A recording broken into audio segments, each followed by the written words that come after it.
வணக்கம் நேயர்களே, ராஜயோகம் டிவி நேயர்கள் எல்லாருக்கும் மிகப்பெரிய வணக்கம். நான் உங்க பிரீத்தி சுரேஷ். நம்ம ராஜயோகம் டிவியில் தினம் தினம் புது புது ஆன்மீக தகவல்களை தெரிஞ்சுக்கிட்டு வரோம்.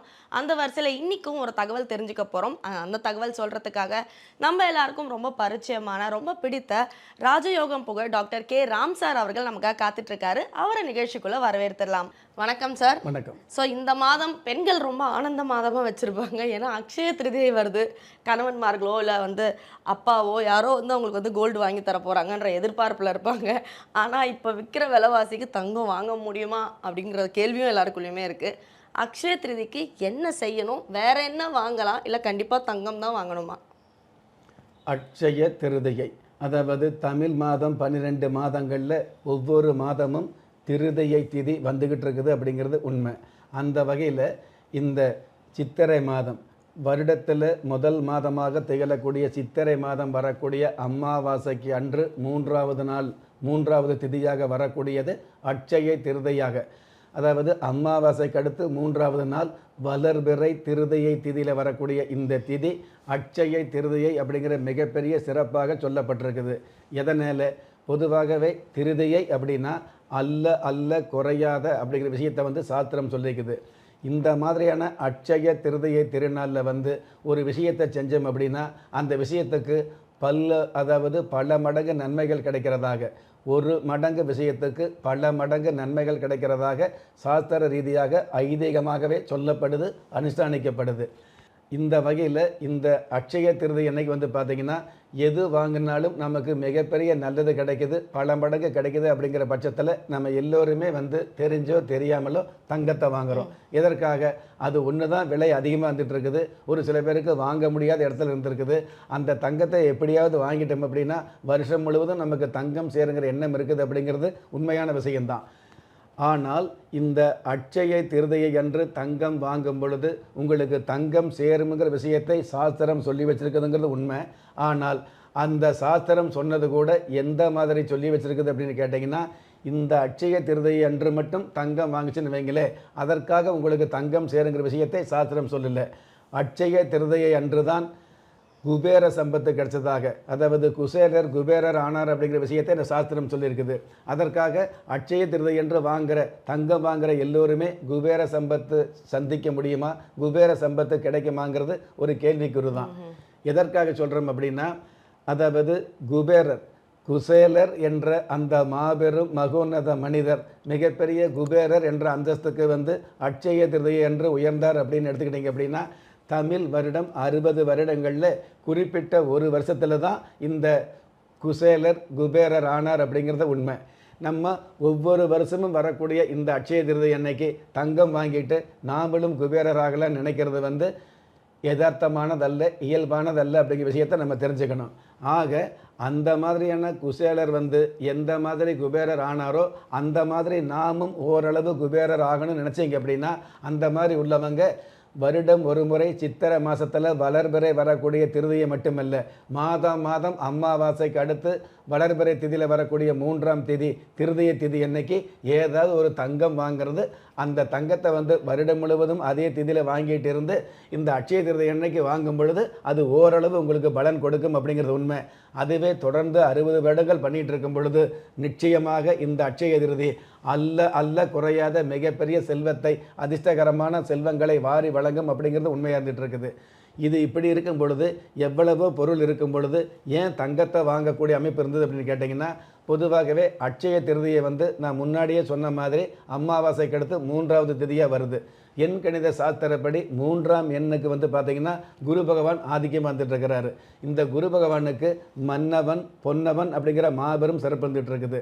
அப்போ குரு பகவானுக்கு பிடித்த உலோகம் தங்கம், ஸ்வர்ணம்னு சொல்லுவோம்.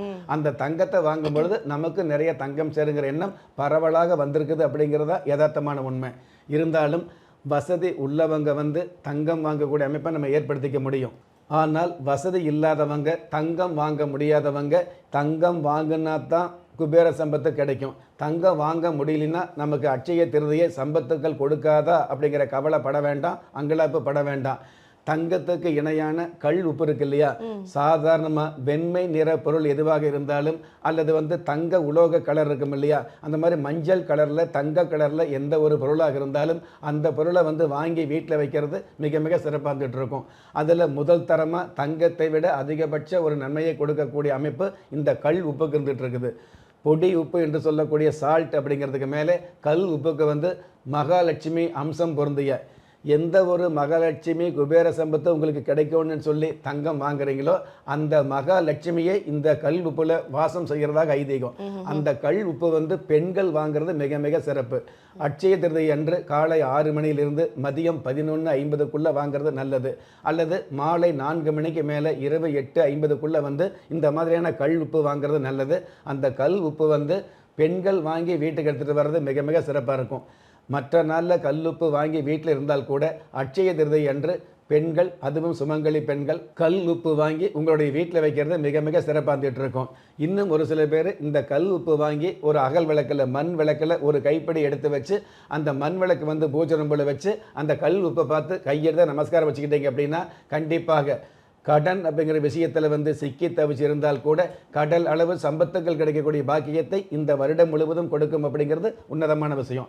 இந்த மாதிரி கல்லுப்பு வாங்க முடியாதவங்க கூட அட்சய திருதியை வரக்கூடிய இந்த அருமையான திருநாளில் வீட்டுக்கு தேவையான மளிகை ஜாமான்களில் குறிப்பாக அரிசி, மஞ்சள், கடுகு, சீரகம், கொத்தமல்லி சம்மந்தப்பட்ட, தனியா சம்மந்தப்பட்ட பொருட்களை வாங்கி வைக்கிறது நல்லது. அட்சய திருதை அன்று கொஞ்சம் அரிசி வாங்கி அந்த அரிசிக்குள்ளே ஏதாவது தங்கத்தை போட்டு வச்சாலோ, அந்த அரிசிக்குள்ளே ஏதாவது ₹1 காயின்ஸ் போட்டு வச்சாலோ அந்த செல்வம் உங்களுக்கு அதிகரிக்குது அப்படிங்கிற விஷயம் ஐதீகம் மட்டுமல்ல, உண்மையாலுமே நடக்கக்கூடிய விஷயமா வந்துட்டு இருக்குது. அதே மாதிரி இந்த அட்சய திருதை என்று கடுகு, சீரகம், கொத்தமல்லி சம்மந்தப்பட்ட விஷயங்களை வாங்கி கடுகு டப்பாவில் போட்டு வைக்கிறீங்க இல்லையா, அந்த கடுகு டப்பாவில் கொஞ்சமாவது ₹1 காயின்ஸ் ஒன்று போட்டு வைக்கிறது. அல்லது அதே கடுகு டப்பாவில் ஒரு சின்ன சொர்ணம், கையில் போட்டிருக்கிற ரிங்கு மோதிரமாக இருக்கலாம், காதில் போட்டிருக்கிற கம்மலாக இருக்கலாம், அல்லது மூக்குத்தியாக இருக்கலாம், ஏதோ ஒரு சிறு தங்கத்தை கடுகு டப்பாவில் அல்லது அரிசி டப்பாவில் போட்டு வைக்கிறது மிக மிக சிறப்பாக இருந்துகிட்டு இருக்கும். அரிசி டப்பாங்கிறது அரிசி மூட்டையாகவும் இருக்கலாம். அந்த அரிசி மூட்டையில் சிறு கம்மல் போடும்பொழுது காணாமல் போகும். அது ஒரு மஞ்சள் கலர் பேப்பரில் அல்லது வெள்ளை கலர் பேப்பரில் மஞ்சள் தடவி அதில் இந்த மாதிரியான தங்கத்தை போட்டு வைக்கிறது மிகப்பெரிய அம்சத்தை கொடுக்கும் அப்படிங்கிறது மிகப்பெரிய உண்மையாக இருந்துகிட்டு இருக்குது அப்படிங்கிறது உண்மை. சாதாரணமாகவே கடுகு டப்பாவில் காசு போட்டால் காசு சேரும் அப்படிங்கிற ஐதீகம் இருக்கு இல்லையா, அந்த கடுகு டப்பாவில் தங்கத்தை போட்டாலும் அல்லது இந்த அட்சய திருதை அன்றைக்கு காசு போட்டால் கூட அந்த காசு கடலளவு பெருகும் அப்படிங்கிறது. அல்லது உங்களுக்கு வரக்கூடிய வருமானம் சேதாரம் இல்லாமல் ஆதாரமாக அமையக்கூடிய, நிறைய பேருக்கு வரவு வருது ஆனால் செலவாயிரும் சொல்லுவாங்க இல்லையா, அந்த மாதிரி செலவு இல்லாமல் மிகப்பெரிய வருமானம் அப்படிங்கிற சேமிப்பு கொடுக்கக்கூடியது. ஒரு மனுஷாளுக்கு சேமிப்பு அப்படிங்கிற அம்சம் இருந்தது அப்படின்னா அந்த வருமானம் சம்மந்தப்பட்ட விஷயங்களுக்கு மிகப்பெரிய வாய்ப்பு கிடைக்கக்கூடிய, அந்த வருமானம் சம்மந்தப்பட்ட விஷயங்களுக்கு மேலே வெகுமானம் அப்படிங்கிற அம்சம் கிடைக்கக்கூடிய வாய்ப்பு நிச்சயமாகவே அமையும். இந்த அட்சய திருதி இன்னைக்கு தங்கம் வாங்குற விஷயத்தை பற்றி உண்மையை சொல்லியிருந்தோம். மேலோட்டமாக பொதுவாக தங்கம் வாங்கு அப்படின்னு அலைய வைக்கிறத விட தங்கம் எதனால் வாங்குகிறோம், அது வாங்கினால் என்ன நன்மை அப்படின்னு சொல்லியிருந்தோம். தங்கம் வாங்க முடியாதவங்க கல் உப்பு அப்படிங்கிறது அதை விட உன்னதமாக சொல்லியிருந்தோம். அந்த கல் உப்புக்கு மேலே சாதாரண சமையலுக்கு பயன்படுத்துகிற அரிசி, கடுகு, சீரகம், கொத்தமல்லி சம்மந்தப்பட்ட விஷயங்களை வாங்கி இந்த கடுகு சீரக டப்பாவில் போட்டு வச்சாலே மிகப்பெரிய நன்மைன்னு சொல்லியிருந்தோம். இது எல்லாவற்றுக்கும் மேலாக இதுவெல்லாம் எதுக்காக செய்கிறோம், ஒரு மடங்கு நமக்கு இந்த மாதிரி வாங்கினா பல மடங்கு நமக்கு சேரக்கூடிய அமைப்பு இருக்குது அப்படிங்கிறத ஐதீகமாக சொல்லியிருக்கிறோம்.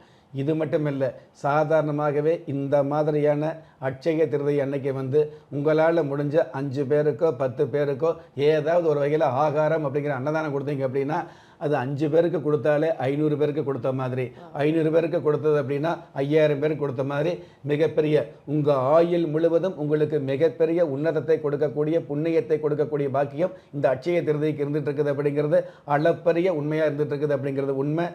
அதே மாதிரி உங்களுக்கு வசதி வாய்ப்பு இருந்தது அப்படின்னா, செய்ய முடிஞ்சது அப்படின்னா அட்சய திருதை அன்னைக்கு தங்கம் வாங்கி வைக்கிறத விட அடுத்தவங்களுக்கு தங்கம் கொடுத்தீங்க அப்படின்னா கொடுத்ததுக்கு மேலே பல மடங்கு சேரும் அப்படிங்கிறது உண்மை.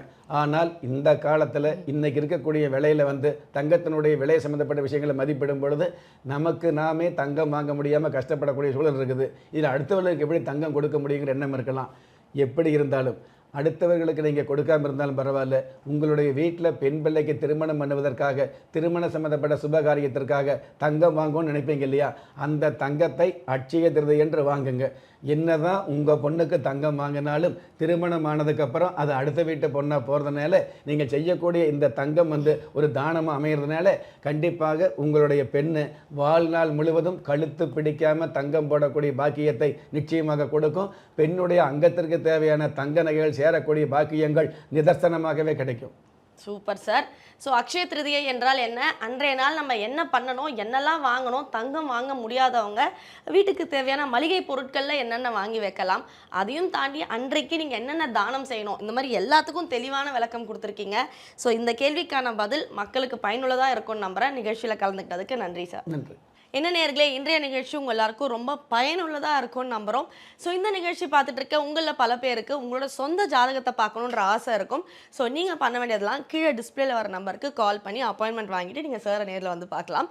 அந்த நம்பர் அப்பாயின்மெண்ட்டுக்கு மட்டும்தான், அதாவது முன்பதிவு செய்கிறதுக்கு மட்டும்தான் அந்த நம்பரை நீங்கள் பயன்படுத்த முடியும். அது மட்டும் இல்லைங்க, நம்ம ராஜயோகம் டிவியில் பார்த்தீங்கன்னா புத்தம் புது ஆன்மீக தகவல்கள், மாத பலன்கள், தின பலன்கள், பல விஷயங்கள் உடனுக்குடன் அப்டேட் பண்ணிகிட்டே இருக்காங்க. அது மட்டும் இல்லைங்க, ஒவ்வொரு நாளும் உங்களுக்கான அதிர்ஷ்ட எண், அதிர்ஷ்ட நிறம் என்ன, அதிர்ஷ்ட எழுத்துக்கள் என்ன போன்ற விஷயங்கள் தாண்டி ஒவ்வொரு நாளும் நீங்கள் வழிபாட வேண்டிய தெய்வம் என்ன போன்ற எல்லா தகவல்களும் உடனுக்குடன் தெரிஞ்சுக்கணுன்னா நீங்கள் ராஜயோகம் டிவியை லைக் பண்ணுங்கள், ஷேர் பண்ணுங்கள், சப்ஸ்கிரைப் பண்ணுங்கள், மறக்காமல் பெல் ஐக்கானை ப்ரெஸ் பண்ணுங்கள். திறமை இருந்தும் வறுமையில் வாடுகிறீர்களா? விதியை நொந்து விரக்தியில் இருக்கிறீர்களா? முயற்சிகள் செய்தும் முன்னேற்றம் கிடைக்கவில்லையா? களஸ்திரம் அமையாமல் கவலைப்படுகிறீர்களா? தாய்மையடையாமல் தவித்து நிற்கிறீர்களா? நவரத்தினம் போட்டும் நன்மைகள் கிடைக்கவில்லையா? பெயர் மாற்றம் செய்தும் பிரயோஜனம் இல்லையா? எந்திரத்தை நம்பி மந்திரத்தை சொல்லியும் மாற்றம் கிடைக்கவில்லையா? எண்கணிதத்தை நம்பி எழுத்தை மாற்றியும் ஏற்றம் கிடைக்கவில்லையா? வாஸ்துவை நம்பி வாசலை மாற்றியும் வளம் காணவில்லையா? ஹோமத்தை வளர்த்து யாகத்தை செய்தும் யோகத்தை காணவில்லையா? திரும்பிய பக்கமெல்லாம் திண்டாட்டங்களையே சந்தித்த உங்களை யார் கைவிட்டாலும் ஆன்மீகம் கைவிடாது. ஆம், அண்ட நிழலுமில்லை, ஆதரிக்க யாரும் இல்லாதவர்களை குலதெய்வம் கைவிடுவதில்லை. கிள்ளி கிடைக்கக்கூடிய யோகங்களை அள்ளிக் கொடுக்கக்கூடிய ஆன்மீக அற்புதம் குலதெய்வ விருட்சம். திக்கற்ற யாவரும் ஒப்பற்ற பயன்பெற வாங்கி பயனடைவீர். குலதெய்வ விருட்சம். குலதெய்வ விருட்சம், குடும்பமே சுபிட்சம்.